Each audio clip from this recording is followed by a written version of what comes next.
The very word secrecy is repugnant in a free and open society, and we are, as a people, inherently and historically opposed to secret societies, to secret oaths, and to secret proceedings. And there is very grave danger that an announced need for increased security will be seized upon by those anxious to expand its meaning to the very limits of official censorship and concealment. For we are opposed around the world by a monolithic and ruthless conspiracy that relies primarily on covert means for expanding its sphere of influence, on infiltration instead of invasion, on subversion instead of elections, on intimidation instead of free choice, on guerrillas by night instead of armies by day. It is a system which has conscripted vast human and material resources into the building of a tightly knit, highly efficient machine that combines military, diplomatic, intelligence, economic, tightly knit, highly efficient machine that combines military, diplomatic, intelligence, economic, scientific, and political operations. Its preparations are concealed, not published. Its mistakes are buried, not headlined. Its dissenters are silenced, not praised. No expenditure is questioned, no rumor is printed, no secret is revealed. It conducts the Cold War, in short, with a wartime discipline no democracy would ever hope or wish to match. Nevertheless, every democracy recognizes the necessary restraints of national security. And the question remains whether those restraints need to be more strictly observed if we are to oppose this kind of attack as well as outright invasion.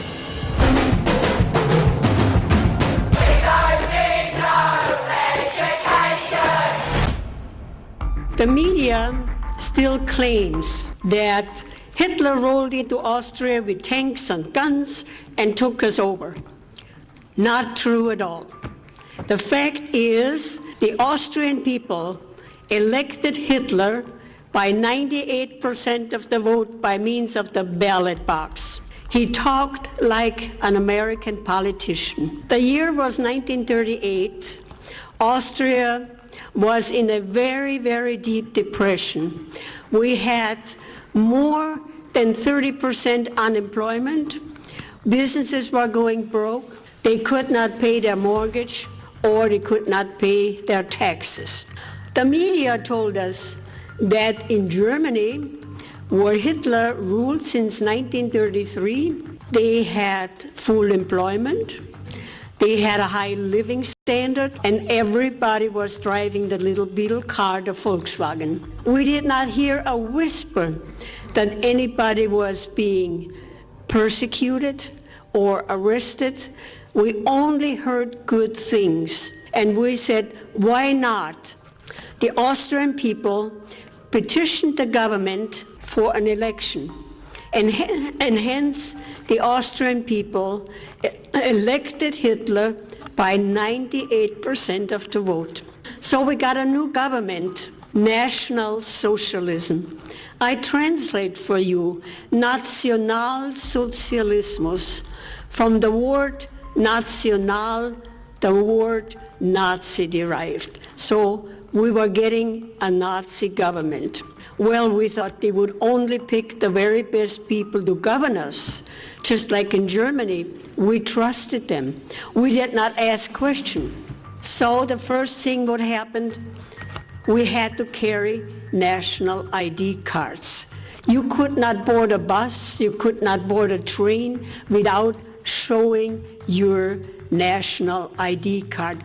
Don't ever let that happen here.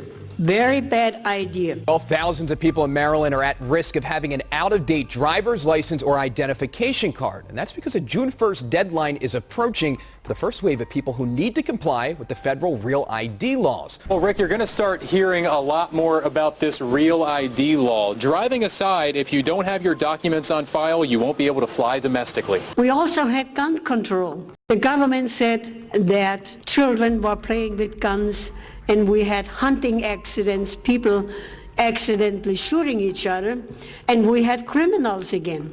An active shooter on the loose, terrorizing families shopping at back-to-school sales. These chilling images captured the gunman on Walmart surveillance cameras, wearing ear protection and carrying an AK-47 style rifle.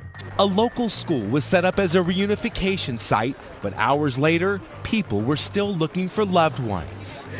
All I want to do is find my mom.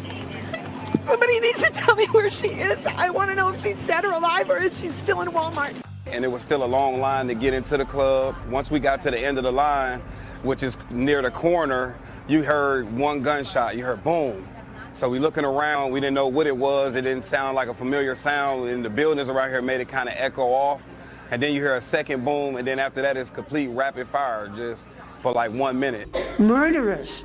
The only way that they could track the murderer was by the serial number of the gun.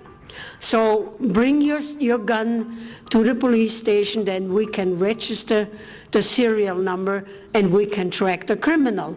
And we thought that was a good idea. Gladly we did that. Some other Republicans blame video games. And of course, there are zero studies that link video games to gun violence. And they play video games all over the world. This is the only place where this happens regularly. Video games have not been linked to gun violence. But you know what is linked to gun violence? Guns are linked to gun violence. Not long afterwards, they said no, it did not help. We could not track all the criminals. The best way to have no more crimes and no more people getting hurt, bring your guns to the police station. They already know who had guns because we registered our guns. Keep your guns and buy more guns and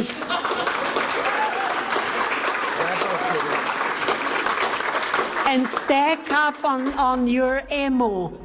A gun is no good if you don't have any ammo. Dictatorship did not happen overnight. It took 5 years, from 1938 until 1943, we had a full-blown dictatorship. Had we kept our guns, we would have fought a bloody battle to the last men and women to keep our freedom. But we had no guns. We know the facts are very different about what those scientists were involved in at the end of the war in what was called the Nordhausen slave labor factory. Deep in the tunnels, you had concentration camp prisoners building the V-2 rocket. In the wake of World War II, the U.S. government is engaged in a large number of secret medical experiments designed to help win the Cold War, developing techniques for mind control to create a so-called Manchurian candidate. How did the CIA become involved in such far-reaching and disturbing research? The new goal is to cause an individual to become subservient to an imposed control, to the point where he will perform acts against his will and then have no memory of the act. The search for a real-life Manchurian candidate begins.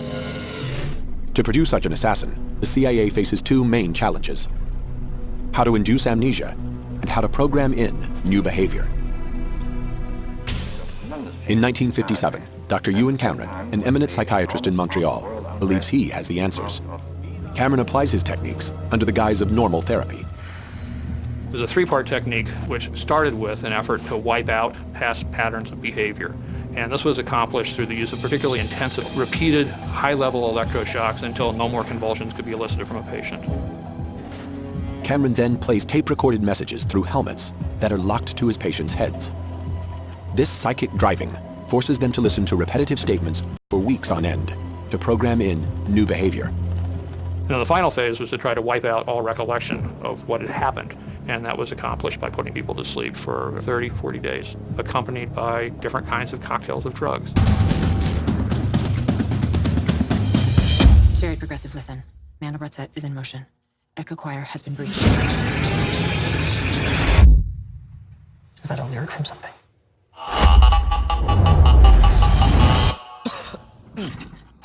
Hey, stop doing stuff to my car.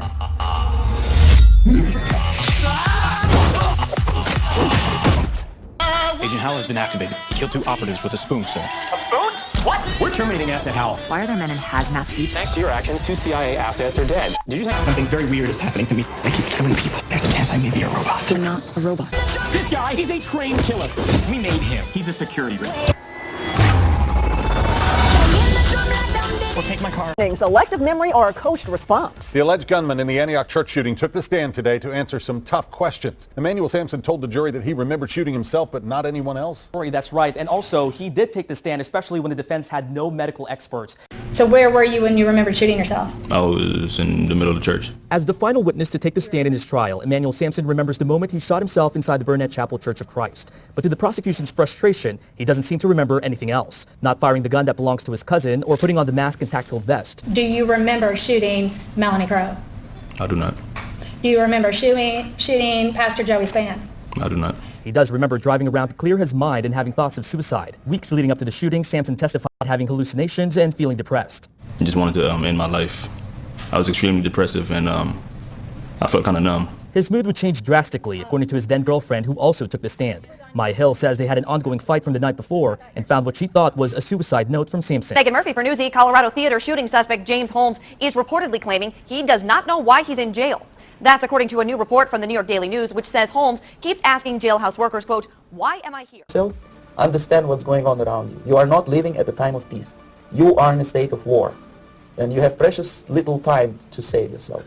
You don't have much time, especially if you are talking about young generation. There's not much time left for convulsions to the beautiful disco music. Very soon it will go, just overnight.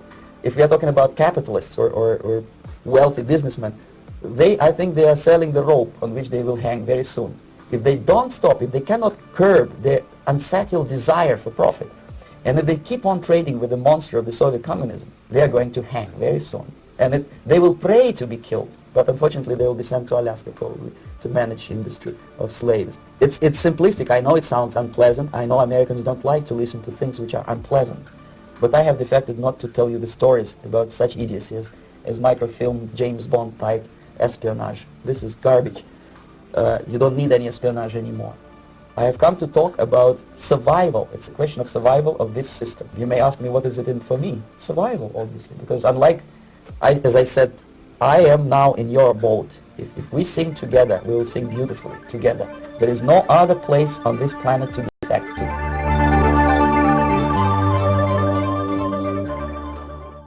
Perhaps there is no answer to the dilemma faced by a free and open society in a cold and secret war. In times of peace, any discussion of this subject and any action that results are both painful and without precedent. But this is a time of peace and peril which knows no precedent in history. This means greater coverage and analysis of international news, for it is no longer far away and foreign, but close at hand and local. It means greater attention to improved understanding of the news. It was early in the 17th century that Francis Bacon remarked on three recent inventions already transforming the world: the compass, gunpowder, and the printing press. Now the links between the nations, first forged by the compass, have made us all citizens of the world, the hopes and threats of one becoming the hopes and threats of us all. In that one world's effort to live together, the evolution of gunpowder to its ultimate limit has warned mankind of the terrible consequences of failure. And so it is to the printing press, to the recorder of man's deeds, the keeper of his conscience, the courier of his news, that we look for strength and assistance, confident that with your help, man will be what he was born to be, free and independent.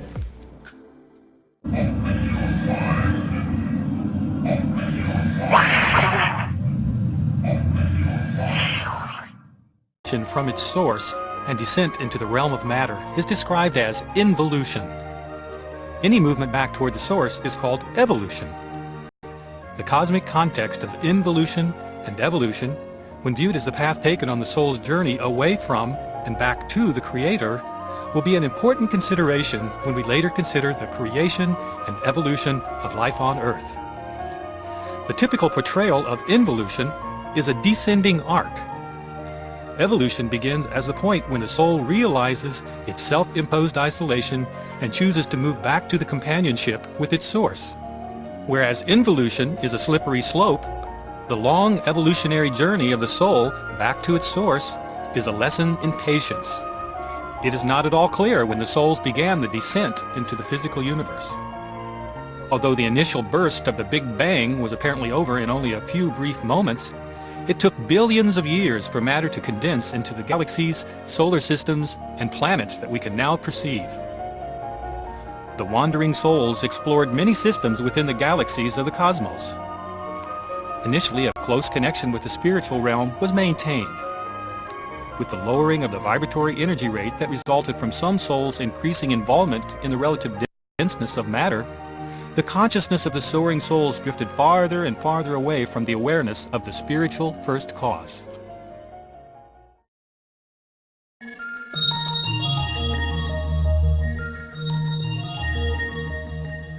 When asked what it is about other systems within our universe that attracts souls, Edgar Cayce replied that it is the diversity of experience that such systems provide that meets the needs of each idiosyncratic soul.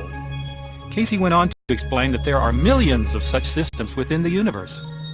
To facilitate the passage of souls between these systems, there are centers that function as cosmic portals. Scientists have hypothesized the existence of wormholes in the space-time continuum that can allow for almost instantaneous transport across the astronomical distances of the universe.